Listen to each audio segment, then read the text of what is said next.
A study by Bankrate.com finds that only 44% of Americans can cover an unplanned emergency expense of $1,000, with 35% saying they'd need to borrow that money to get by.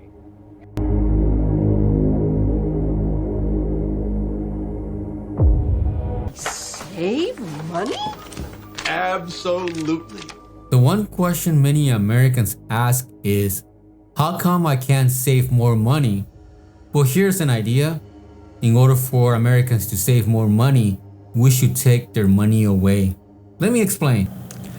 It is one of the biggest myths in the personal finance world that Americans can't save money, because for decades they did save.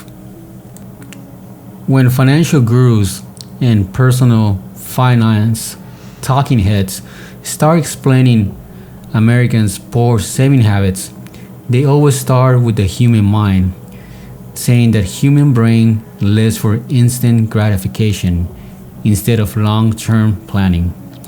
But the decline in savings is recent.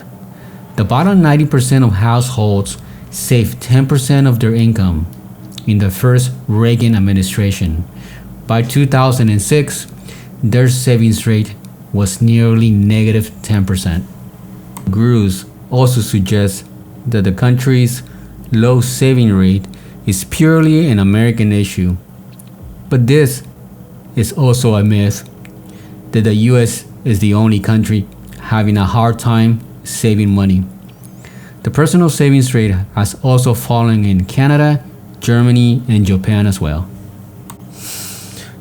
Still, there is something about the US.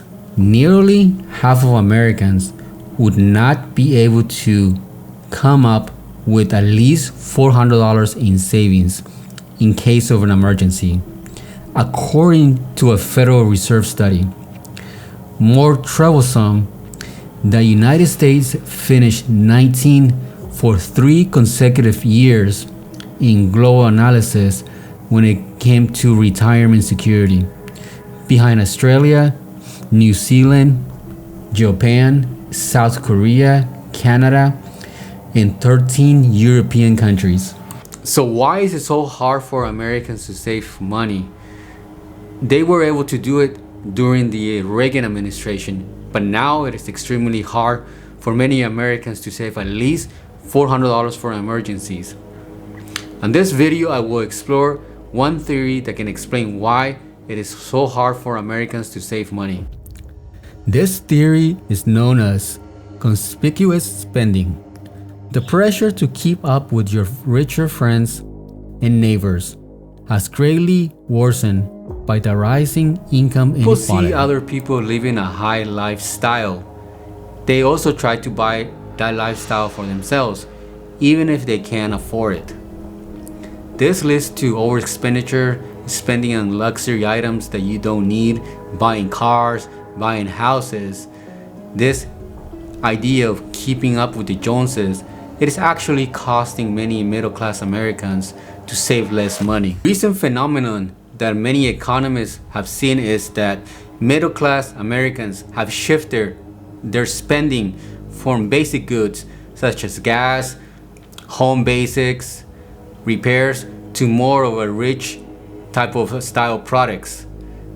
This phenomenon has, in the end, it seems that in order for Americans to save more money, it is more beneficial for the government to create policies where money should be taken out of your paycheck in order to encourage saving. It's the same idea as taxes that get taxed on your paycheck.